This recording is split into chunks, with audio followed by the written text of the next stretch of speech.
The smell of cheap perfume hit me before I even opened the bedroom door. My trembling hands gripped the brass handle as my heart hammered against my ribs like a caged bird desperate for escape. The scent was wrong, too sweet, too floral. Nothing like the vanilla body spray I'd worn for the past 8 years of marriage. Marcus! My voice came out as barely a whisper. The silence that followed was deafening, broken only by the sound of rustling sheets and muffled laughter. When I finally pushed the door open, the sight before me carved itself into my memory with surgical precision. My husband of 8 years tangled in our Egyptian cotton sheets with a woman I recognized as his secretary, her red lipstick smeared. Across his chest like a brand of ownership. Sarah, Marcus' voice held no shame, no surprise, just cold acknowledgement, as if I were an unwelcome interruption to his afternoon entertainment. "You're early." The room spun. I gripped the doorframe, my wedding ring catching the afternoon light streaming through our bedroom window, the window I'd chosen curtains for. The room I'd painted soft blue because Marcus said it reminded him of my eyes. How long? The words scraped my throat raw. "Does it matter?" He sat up, not bothering to cover himself. His sandy hair mussed in a way that used to make me smile. Now it made my stomach turn. We both know this marriage has been dead for years. The woman Melissa, I remembered had the decency to look uncomfortable, pulling the sheet higher. But Marcus looked at me like I was nothing. Less than nothing. 8 years, I whispered, my legs giving way until I slumped against the doorframe. 8 years of my life. You'll survive. He swung his legs over the side of the bed with casual indifference. You always do. Like a cockroach. The cruelty in his voice hit me like a physical blow. This was the man who'd promised to love me through sickness and health, who'd held me when my mother died, who'd talked about growing old together on the front porch of the house. We'd never gotten around to buying. "Pack your things," he continued, pulling on his pants with mechanical efficiency. "I want you gone by tomorrow. The lawyer will be in touch about the divorce papers. This is my home, too." My voice sounded foreign to my own ears, small and broken. "Check the deed, sweetheart." The endearment dripped with venom. "House is in my name. Business is in my name. Everything is in my name. You get nothing." The room tilted sideways. "The ranch in Texas, your grandfather's place. That piece of shit land." Marcus laughed, a sound like breaking glass. "Take it. It's worthless anyway. Nothing but scrub brush and rattlesnakes. Perfect for someone like you." He tossed a set of keys at my feet. They clattered against the hardwood floor we'd installed together. 2 summers ago, when we still believed in forever. Truck's out back. It's a piece of junk, but it runs. Sometimes. He turned away, dismissing me entirely. "Don't let the door hit you on the way out of my life." I stayed frozen in that doorway for what felt like hours, but was probably only minutes, watching him dismiss 8 years of marriage like it was nothing more than a minor inconvenience. That woman in our bed wouldn't meet my eyes, and I found myself almost pitying her. If Marcus could do this to me, his wife, the woman who'd supported him through law school, who'd given up her teaching career to manage his practice, what would he eventually do to her? That night, I packed everything I owned into 2 suitcases and a cardboard box. It was pathetic how little it accumulated in 32 years of life. Photos, clothes, books, a few pieces of jewelry that had belonged to my mother. The sum total of Sarah Chen Morrison's existence. Marcus didn't come home. I sat alone in our kitchen, my former kitchen, eating cold pizza and staring at the keys to a ranch he'd never seen, in a state he'd never lived in, wondering how my life had become this hollowed-out shell of broken promises and shattered dreams. The next morning, I loaded my meager possessions into the battered Ford pickup Marcus had graciously bequeathed me and began the 12-hour drive from suburban Chicago to East Texas, where apparently I now owned land that was worth less than nothing. The truck broke down twice. The first time outside Springfield, Illinois, where a kind mechanic named Eddie refused payment when he saw me crying in his parking lot. The second time in Arkansas, where I spent my last $40 on a fan belt and ate gas station crackers for dinner. By the time I crossed into Texas, the sun was setting like a bruised promise on the horizon, and I was running on fumes and false hope. The GPS led me down increasingly narrow roads until I was bouncing along a dirt path that could barely be called a road, mesquite trees scraping against the truck's sides like skeletal fingers. When I finally found the mailbox, a rusted metal box hanging from a crooked post, the numbers barely visible, my heart sank into the dust beneath my feet. The ranch house sat in a clearing like a forgotten afterthought, its white paint peeling in long strips that fluttered in the evening breeze like funeral shrouds. The porch sagged in the middle, one of the support posts leaning at a drunken angle. Windows were boarded up or broken, and what had once been a garden was now a tangle of weeds and thorns. But it was the 3 cows that broke me. They stood in what used to be a pasture, their ribs showing through patchy coats, watching me with dark, patient eyes that held more dignity than I felt I possessed. 3 scraggly cows, as abandoned and forgotten as I was. I turned off the truck and sat there as the last light died, staring at this place that was supposedly mine now. My kingdom of dust and desolation, my inheritance of nothing. That's when the tears finally came greet, gulping sobs that shook my entire body. I cried for my marriage, for my trust, for the fool I'd been to believe in forever. I cried until my eyes were swollen and my throat was raw, until the darkness was complete and the only sounds were my ragged breathing and the distant lowing of 3 abandoned cows who, I was beginning to realize, were now my only companions. In this God-forsaken corner of Texas, the first night in the ranch house was a lesson in despair so thorough it could have been taught in universities. The front door hung on one hinge, creating a gap wide enough for every insect in East Texas to consider my arrival a housewarming invitation. The floorboards groaned ominously under my weight, and when I flipped the light switch, nothing happened. No electricity. Of course. I used my phone's flashlight to explore my new domain, each room revealing fresh horrors. The kitchen ceiling had partially collapsed, leaving a gaping hole that framed the star-scattered sky. Rain stains bloomed across the walls like dark flowers, and the smell of mildew and decay permeated everything. The bedroom, there was only one that wasn't completely destroyed, contained a rusted metal bed frame and a mattress that had clearly been home to generations of mice.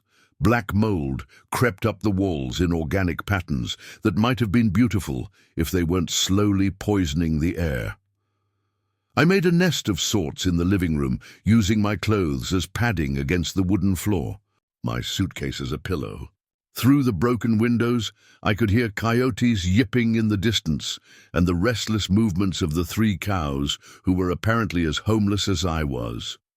Sleep came in fitful snatches, broken by every creak and groan of the dying house. When something skittered across my feet in the darkness, I bolted upright with a scream that echoed through the empty rooms before being swallowed by the vast Texas night. Dawn brought no relief, only a clearer view of my situation. In the harsh morning light, the ranch looked even worse. The barn leaned so far to one side, it seemed to be bowing in shame. The water pump was broken, the well cover was missing, and the fence line had collapsed in so many places it was more suggestion than barrier.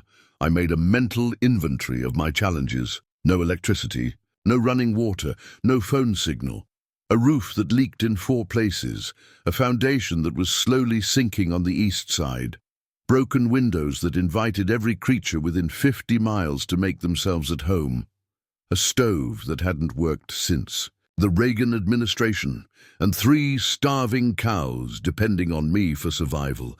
I sat on the sagging porch steps and let the hopelessness wash over me like a tide. My bank account held 127 43s. My car was a truck that might not start tomorrow. My job skills included teaching high school English and managing a law office, neither of which seemed particularly relevant to my current situation. That's when I found it. Wedged between two loose floorboards on the porch was a small leather journal, its pages yellow with age and moisture damage.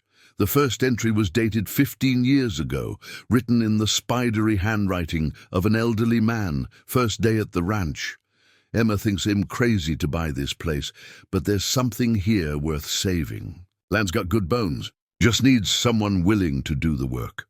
I flipped through the pages, reading about James Morrison Marcus' grandfather, the man I'd never met but whose land I'd somehow inherited. He'd documented everything, which fields flooded in heavy rain, where the water table was strongest, which crops grew best in the red clay soil. He'd written about his dreams for the place, his plans for a sustainable farm that could support a family. The last entry was only 2 years old. Doctor says I won't see another planting season. Marcus doesn't want the land, says it's worthless. Maybe. He's right. Maybe some dreams are too big for one man's lifetime. If someone else ever finds this journal, I hope they see what I saw. This place could feed a whole community if someone had the vision and the grit to make it happen. I closed the journal and looked out at the scrubland with new eyes. Hidden beneath the weeds and neglect, I could see hints of what James Morrison had envisioned, the bones of a place that could be beautiful, productive, alive. One of the cows, a black and white Holstein with kind eyes, wandered closer to the porch. She was skinny but not sick, her udder suggesting she'd recently had a calf that was nowhere to be seen. When she looked at me, I swear I saw something like hope in her expression. "You hungry, girl?" I asked, my voice still hoarse from crying. She lowed softly, and something inside my chest cracked open, not broke, cracked open like a seed that had been buried too long in darkness, finally finding light. That night, as I lay on my pile of clothes, listening to the rain drip through the roof into strategically placed pots and pans, I made a decision that would change everything. I wasn't going to run. I wasn't going to slink back to Chicago with my tail between my legs and beg Marcus for mercy. I wasn't going to be the discarded wife who'd lost everything and had nothing left to show for her life. I was going to save this place. I was going to save those cows, and in the process maybe I'd save myself. The decision should have felt dramatic, life-changing. Instead, it felt quiet and solid, like something settling into place where it belonged. Tomorrow, I would start figuring out how to live here. Tonight, I would stop crying and start planning. Outside, the rain continued to fall, washing the dust from the leaves and filling the air with the green smell of growing things. For the first time in months, I fell asleep without the weight of someone else's disappointment crushing my chest. Morning brought the sound of lowing cattle and a determination I hadn't felt in years. The 3 cows had spent the night huddled under what remained of the barn's roof, and they watched me with cautious interest as I stepped out into the crisp October air. First things first, I needed to take care of them. The black and white Holstein I'd noticed yesterday approached the fence line when she saw me. Up close, I could see she was younger than I'd thought, maybe 3 years old, with intelligent eyes and a gentle demeanor that reminded me of the classroom pets I'd cared for during my teaching days. "Hey there, beautiful," I murmured, extending my hand slowly. She sniffed my fingers, then allowed me to scratch behind her ears. "What's your name, There was no way to know what James Morrison had called them, but looking at her black and white patches, the name came naturally. "Oreo, you look like an Oreo cookie." The other 2 cows were more skittish, a red Hereford with a white face who kept her distance, and a smaller brown Jersey with soulful eyes. Rusty and Coco, I decided. Now we all have names. My phone had exactly 2 bars of signal if I stood on the porch railing and held it toward the east. So I called information and got the number for the nearest feed store. The drive to Millerville took 45 minutes on winding country roads, but the truck held together, and I found myself in a small town that time seemed to have forgotten. Henderson's Feed and Supply occupied a weathered building on Main Street, its wooden floors worn smooth by decades of farmers' boots. The man behind the counter was easily 70, with hands like tree roots and eyes the color of faded denim. "You're on the old Morrison place," he said when I introduced myself. It wasn't a question. "Yes, sir. Inherited it from my husband's grandfather. James was a good man. Shame what happened to that land after he passed." He studied me with the frank appraisal of someone who'd spent his life judging livestock. "You planning to work it?" "I'm planning to try." Something in my tone must have convinced him, because his expression shifted from skeptical to cautiously approving. "Well, first things first, those cows need feed. How much cash you got to work with?" I swallowed my pride. "Not much."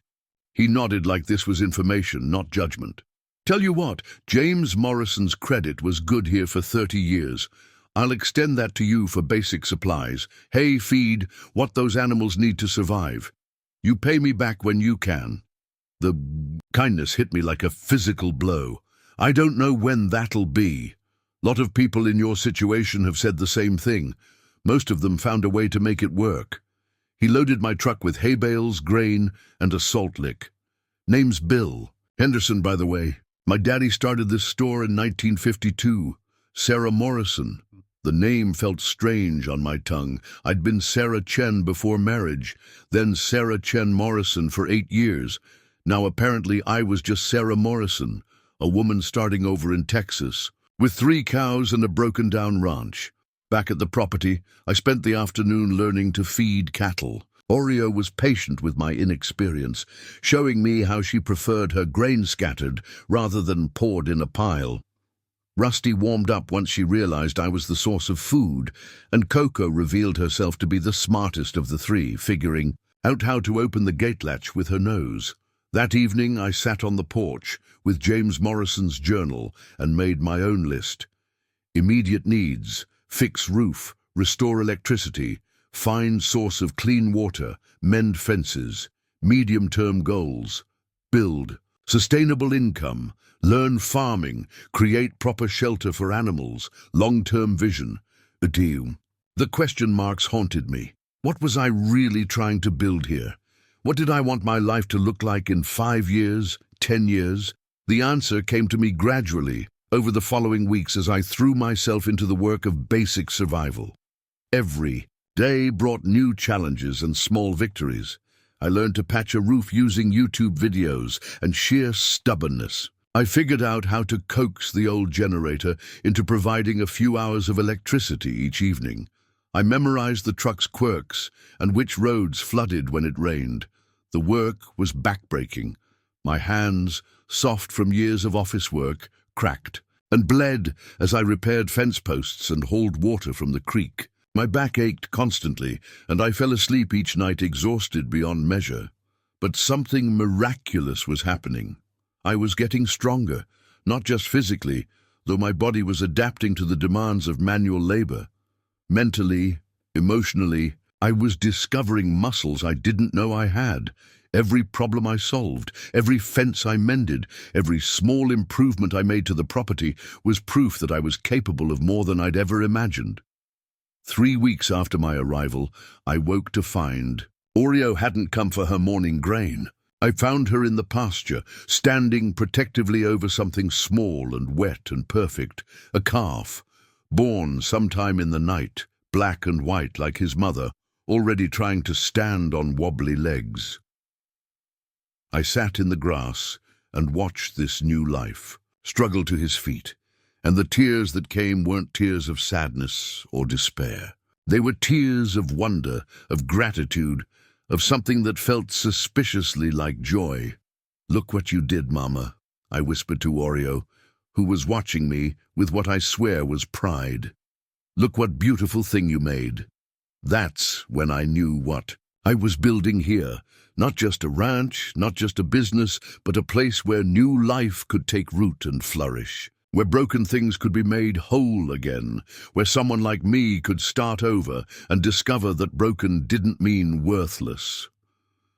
The calf took his first steps just as the sun crested the horizon, painting the Texas sky in shades of pink and gold that belonged in cathedrals. I named him Hope because that's what he represented, the beginning of everything. November brought cooler weather and Jake Martinez into my life, though I didn't realize the significance of either at first. I was at Henderson's feed store arguing with Bill about whether I really needed to buy a proper cattle mineral feeder, when a voice behind me said, "Get the feeder. Trust me on this one." I turned to find a man about my age, weathered hands holding a cup of coffee, kind eyes crinkling at the corners as he smiled. He wore jeans that had seen honest work and a flannel shirt soft with washing. "Jake Martinez," he said, extending his hand. "I run the place next to yours, about 2 miles south. Been meaning to come introduce myself, but harvest season got away from me." Sarah Morrison. His handshake was firm, calloused, real. "And what makes you such an expert on cattle?" "Feeders? 20 years of making expensive mistakes," he said with a laugh that made something warm unfurl in my chest. "Bill, put the feeder on my account. Welcome to the neighborhood gift. I can't let you." "Sure you can. James Morrison helped me out plenty when I was starting out. Consider it paying it forward." That's how I learned Jake was a widower raising his 8-year-old daughter Emma alone, running a small but successful organic farm that specialized in heirloom vegetables and heritage breed chickens. He'd lost his wife Maria to cancer 3 years earlier and had been slowly rebuilding his life, one season at a time. "Emma's been asking about the new neighbor," he said, as Bill loaded the mineral feeder into my truck. "She saw your lights at good night and made me promise to check if you needed anything." Something about the way he said his daughter's name, with such gentleness and pride, made my heart squeeze. Marcus had never wanted children.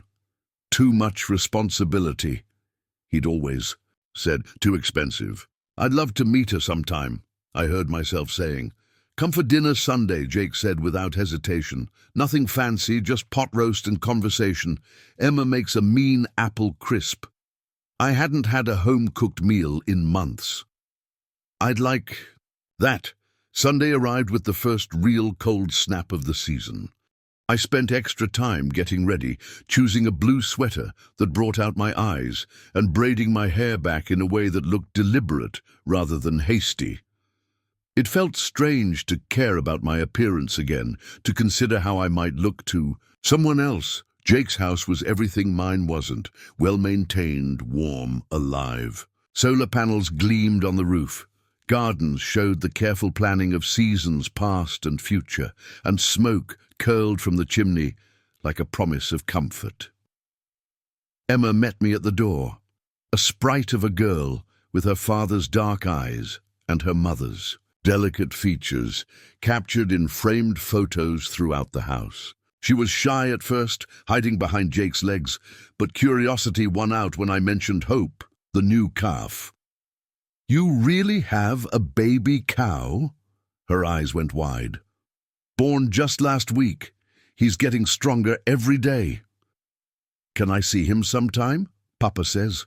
"Baby animals need lots of love to grow up healthy." I glanced at Jake, who was watching his daughter with the expression of a man who would move mountains to see her smile. "Maybe your papa could bring you over next weekend." Dinner was revelation, disguised as pot roast. I'd forgotten what it felt like to sit at a table where conversation flowed naturally, where silence was comfortable rather than charged with resentment. Emma chatted about school and her chickens and the book she was reading, while Jake listened, with the full attention of a parent who genuinely enjoyed his child's company. "What kind of farm did you have before?" Emma asked, and I realized she assumed I was an experienced rancher. "I didn't have a farm before," I admitted. "I was a teacher, actually. High school English." Then why did you come here? Emma's directness was startling but not unkind. Jake started to redirect the conversation, but I found myself answering honestly. Sometimes life changes in ways you don't expect, and you have to figure out how to start over. Emma considered this with 8-year-old seriousness, like when Mama died, and Papa and I had to learn how to be a family without her. The simplicity of it took my breath away. Yes, sweetheart, exactly like that. After dinner, Emma fell asleep on the couch between Jake and me as we watched an old movie, her head resting against my arm with unconscious trust that made my throat tight with emotion. When Jake carried her to bed, I heard him murmuring in Spanish, his voice soft with love. "She likes you," he said when he returned, settling back on the couch with careful distance between us. "She's amazing. You're doing something right. Most days I feel like I'm making it up as I go along." He studied me in the lamplight. "Sarah, can I ask you something?" "Sure." "What really brought you here? This isn't exactly the kind of place people choose for a fresh start unless they're running from something." I could have deflected, made something up, kept my walls intact. Instead, I found myself telling him everything. The betrayal, the divorce, the humiliation of being discarded like something broken beyond repair. I told him about the long nights, when I wondered if Marcus was right, if I really was as worthless as he'd made me feel. Jake listened without judgment, his dark eyes reflecting understanding rather than pity. When I finished, he was quiet for a long moment. "You know what I see when I look at you," he said finally. "What?" "Someone who took what could have destroyed her and used it to build something new. Someone who saw 3 starving cows and decided to save them instead of walking away. Someone who's teaching herself to be a rancher because that's what it takes to survive."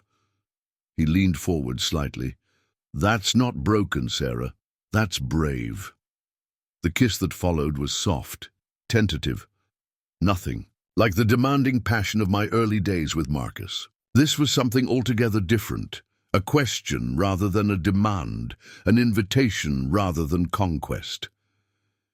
When we broke apart, I was crying again, but these tears were different. They were relief and gratitude and the overwhelming joy of being seen, really seen, for the first time in years. "I should go," I whispered, though I didn't want to.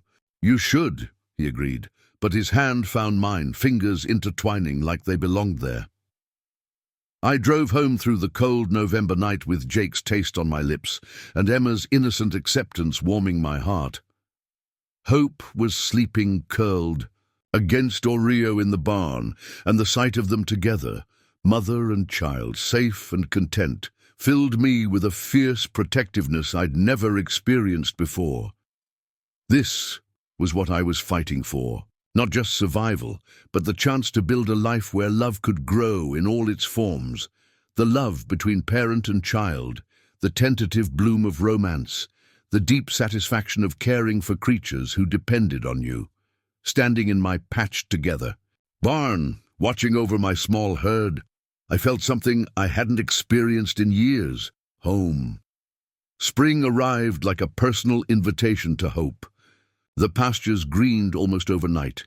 Wildflowers painted the fields in brilliant patches of blue and red, and my small herd had grown to 6: Oreo, Hope, Rusty, Coco, and 2 calves Jake had helped me acquire from a retiring rancher in the next county. More importantly, I'd figured out how to make money. It started with eggs. Emma had convinced me to get chickens, and her guidance proved invaluable as I learned to care for a flock of heritage Rhode Island Reds. The eggs were beautiful, deep orange yolks from hens that roamed freely on pasture. And when I tentatively offered them at the Millerville Farmers Market, they sold out in an hour. "These are incredible," said Margaret Fuller, a restaurant owner from the county seat who'd driven 40 minutes just to buy my eggs. "The flavor is completely different from store-bought. How many dozens can you supply weekly?" By summer, I was selling 8 dozen eggs a week to 3 restaurants and had a waiting list of customers at the farmers market. The income wasn't huge, but it was enough to pay Bill Henderson what I owed him and start making real improvements to the ranch. Jake became an invaluable partner in ways that went far beyond romance. He taught me to read the land, where to plant, when to harvest, how to work with the seasons instead of fighting them. Together we built a proper chicken coop, installed solar panels on my barn, and created an irrigation system that turned my kitchen garden into a small miracle of productivity. "You're a natural at this," he said one July evening, as we surveyed the rows of tomatoes, peppers, and herbs I was now selling alongside my eggs. "I'm a good student," I corrected, "and I have an excellent teacher." Emma had become my shadow on weekends, her small hands surprisingly capable as she helped me collect eggs and tend the garden. She had a gift with animals that amazed me. Even the skittish Rusty would come when Emma called, and Hope had bonded with her completely. "Mama used to say, 'Plants grow better when you sing to them,'" Emma told me one afternoon as we weeded the tomato rows together. What kind of songs did she sing? Lullabies, mostly, Spanish ones that Abuela taught her. Emma's voice grew wistful. Sometimes I forget what her voice sounded like. My heart ached for this child who was growing up with a mother-shaped hole in her life. "Would you like to sing to my plants?" I bet they'd love Spanish lullabies. From that day forward, Emma's soft voice became part of the garden's soundtrack, and I swear the vegetables grew better because of it. The real turning point came in August, when Lisa Hawkins arrived at my farm stand, looking desperate. "I heard you might have fresh eggs," she said, bouncing a fussy baby on her hip while a toddler clung to her leg. "The grocery store's been out for 3 days." Lisa was newly divorced, trying to support 2 small children on a part-time clerk's salary. She lived in a mobile home park on the edge of Millerville and was barely scraping by. "How many do you need?" I asked. 2 dozen, if you have them. Though I'm not sure. She glanced at the price board and bit her lip. "Maybe just 1 dozen. Something in her expression reminded me of myself 8 months earlier. That particular brand of desperate pride that comes with being discarded and having to rebuild from nothing. "Tell you what," I said, loading 3 dozen eggs into her bag. "First dozen's full price. The other 2 are payment for something I need done." "What kind of something?" "I need help at the farmer's market on Saturdays, someone to work the stand, while I handle the chickens and garden work." "Interested?" Lisa's eyes filled with tears. "You don't even know me." "I know you're a mom doing whatever it takes to take care of your kids. That's enough for me." That's how I discovered I had a gift for seeing potential in broken things. Not just broken land or broken buildings, but broken people who needed a chance to prove they were worth more than their circumstances suggested. Within a month, Lisa was managing my farmer's market presence with an efficiency that put my amateur efforts to shame. She had a natural talent for sales and customer service, and under her management, our weekly income doubled. "Sarah, we need to talk about expanding," she said one September morning as we counted the day's earnings. "Mrs. Rodriguez wants to know if we can supply her restaurant with fresh herbs, and that woman from Austin keeps asking about beef." Beef. The logical next step I'd been avoiding because it meant making decisions about my cattle that felt too permanent, too much like betting. Everything on a future I wasn't sure I could build. "I need to think about it," I said, but Lisa was right. I was standing at a crossroads that would determine whether I remained a small-scale hobby farmer or became a real agricultural business. The choice felt enormous, weighted with all the fear and hope I'd been carrying since that first night in the broken-down ranch house. That evening I found myself in the pasture with my cattle, watching Hope, now a sturdy yearling, play with the 2 younger calves. Oreo approached and nuzzled my hand, her warm breath creating clouds in the cooling air. "What do you think, girl?" I asked her. "Ready to become the foundation of something bigger?" She lowed softly, and in that sound I heard all the encouragement I needed. The next morning, I called the Agricultural Extension Office and signed up for a workshop on sustainable beef production. I was going to learn everything I could about raising cattle for meat, about building a business that could support not just me, but Lisa and anyone else who needed a second chance. I was going to bet everything on the belief that broken things, broken land, broken people, broken dreams, could be transformed into something beautiful and strong and nourishing. The woman who'd been abandoned in this place 8 months ago wouldn't have had the courage to take such a risk. But that woman was gone, replaced by someone who'd learned that survival wasn't just about enduring, but about thriving. Someone who'd discovered that the best way to heal yourself was to become the kind of person who helped others heal too. The letter arrived on a Tuesday in November, exactly 1 year after I'd planted my first winter garden. Lisa brought it from town, along with the feed order, her expression carefully neutral as she handed me the cream-colored envelope with the Chicago return address. "From your ex-husband's lawyer," she said quietly. "You want me to stay while you—" Read it? My hands were steadier than I'd expected as I opened the envelope. Jake was working in the south pasture with Emma, their voices carrying on the crisp autumn air as they checked fence posts. The sound of their easy conversation gave me courage. The letter was brief and businesslike. Marcus was requesting that I relinquish my rights to the Texas property as part of the final divorce settlement.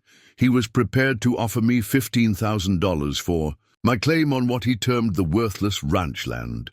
Worthless. I stood in the yard of my beautiful, productive, profitable farm and laughed until tears ran down my cheeks. The 30 head of cattle grazing in emerald pastures, the thriving vegetable operation that now supplied 6 restaurants, the waiting list of customers for our grass-fed beef, the 3 women I now employed full-time, all of it worthless, according to Marcus. "Good news or bad news?" Jake asked, walking up with Emma skipping beside him. "Ridiculous news," I said, showing him the letter. "Marcus wants to buy me out for $15,000. Jake whistled low. "Does he have any idea what this place is worth now?" "Not a clue." I folded the letter and slipped it into my pocket. "And I'm not going to enlighten him." Emma tugged on my sleeve. "Miss Sarah, why is your old husband trying to buy your farm?" Out of the mouths of babes. "Because he doesn't understand that some things are worth more than money, sweetheart." That afternoon, I sat down to compose my response. Not through lawyers or formal channels, but in my own words, written in my own hand. "Marcus, thank you for your generous offer to purchase my share of the worthless ranch land in Texas. I must respectfully decline. This property has become more valuable to me than you could possibly understand. Not because of its monetary worth, but because it's where I learned that being discarded doesn't mean being worthless. It's where I discovered that betrayal can become the foundation for something better than what came before. I hope you find whatever it is you're looking for." I already found what I was looking for, right here in the place you threw away. "Give my regards to Melissa." Sarah Morrison. I mailed the letter that same day and put Marcus Chen Morrison out of my mind completely. I had more important things to focus on, like the Community Harvest Festival we were hosting the following weekend. It had started as Lisa's idea, a way to showcase what we'd built and thank the people who'd supported us. But it had grown into something bigger, a celebration of resilience, of second chances, of the beautiful things that could grow from broken ground. Margaret Fuller's restaurant was catering the event. Bill Henderson had volunteered to give tours of our operation. Jake had organized a children's activity station where Emma would teach other kids to collect eggs and sing to plants. Even the mayor of Millerville was coming, along with the reporter from the county newspaper. But for me, the most meaningful part would be the moment when I stood in front of our community and announced the Sarah Morrison Foundation, a microloan program to help other women start agricultural businesses. The seed money would come from our farm's profits, but the real currency would be belief in the possibility of transformation. The night before the festival, I walked through the property, one more time marveling at what we'd accomplished. The house glowed warm and welcoming, its windows unbroken, its roof sound, its porch strong enough to hold a dozen people. The barn housed healthy animals and modern equipment. The fields were ready for winter, cover crops already sprouting to protect and nourish the soil through the cold months. In the kitchen garden, late-season tomatoes hung heavy on the vine despite the approaching frost. Emma's lullabies had indeed made them grow better, or maybe it was just love, the kind of love that sees potential in every seed, every broken place, every person brave enough to start over. Jake found me there as the sun set, Emma already tucked into the guest room that had become hers on weekends. "Penny for your thoughts," he said, slipping his arms around me from behind. "Just thinking about time," I said, leaning back against his chest. "A year ago, I thought my life was over. I thought I was nothing without Marcus, worthless without his approval. And now I know that the best thing he ever did for me was throw me away, because it forced me to discover who I really was, underneath all that fear and need for approval." Jake turned me in his arms, his face serious in the fading light. "Sarah, there's something I want to ask you." My heart started beating faster. "Jake, marry me," he said simply. "Not because you need rescuing or because Emma needs a mother, or because it makes practical sense, though all those things are true. Marry me because I love the woman you've become, the woman you always were underneath. Marry me because I want to build the rest of my life with you." The ring he produced was simple, perfect, a single diamond in a vintage setting that caught the last rays of sunlight like captured starfire. "Yes," I whispered, then louder. "Yes, yes. Absolutely yes." We kissed in my kitchen garden as the first. Stars appeared overhead, surrounded by the smell of growing things and the sounds of contented animals settling for the night. Emma appeared in the doorway, drawn by our voices, and squealed with delight when she saw the ring on my finger. "Does this mean you're going to be my real mom now?" she asked, launching herself into my arms. "If you'll have me," I said, my voice thick with emotion. "I prayed for this," she whispered in my ear. "I asked Mama to send Papa someone who would love us both, and she sent you." That night, as I lay in bed with my ring catching moonlight through the window, I thought about the woman who'd arrived here broken and desperate, convinced she was nothing without someone else's love and approval. She'd been wrong about so many things, but she'd been right about one. This place was the perfect spot for a fresh start. She just hadn't understood that the fresh start wasn't about the land. It was about learning to love herself enough to build something beautiful from the pieces of her broken life. The wedding took place on a perfect April morning in the pasture where I'd first found hope, nursing from Oreo. Emma scattered wildflower petals down an aisle marked by fence posts draped in white cloth, her Spanish lullabies floating on the spring breeze as she walked ahead of me. Jake waited at the altar Bill Henderson had built from reclaimed barnwood, his face radiant with joy as I approached in my simple white dress, the same color as Oreo's. "Patches," Emma had pointed out with 8-year-old logic that made perfect sense. The ceremony was small but powerful. Margaret Fuller served as my matron of honor, Lisa stood as my bridesmaid, and Emma served as both flower girl and junior minister, having insisted on writing her own blessing for our union. "Papa and Sarah," she said in her clear young voice, "I hope your love grows like Mama's garden, strong roots, bright flowers, and good fruit that feeds everybody around you." There wasn't a dry eye in the assembled crowd of 50 friends and neighbors who'd watched me transform from broken refugee to community leader. But the moment that captured the essence of everything I'd built came during the reception, when a young woman approached me with tears in her eyes. "Mrs. Martinez, Sarah, I'm Jennifer Wilson. I got one of your foundation loans last year to start my herb business." She gestured to a table laden with fragrant plants. "I wanted you to see what it became." Jennifer had been a single mother fleeing an abusive marriage when she'd applied for a microloan from the Sarah Morrison Foundation. Now, a year later, she was supplying herbs to restaurants throughout the region and had hired 2 other women to help with production. "You didn't just give me money," she said, her voice shaking with emotion. "You gave me hope. You showed me that women like us, women who've been told we're worth nothing, can build something beautiful." Behind her stood a line of other women I'd helped through the foundation. Maria, who'd started a goat cheese operation, Susan, who grew heirloom flowers for wedding bouquets, Rebecca, who raised heritage turkeys. Each of them now employed other women, creating a network of support and opportunity that rippled out through our rural community like concentric circles on still water. "Look what you built," Jake murmured in my ear as we watched the celebration. "Continue around us.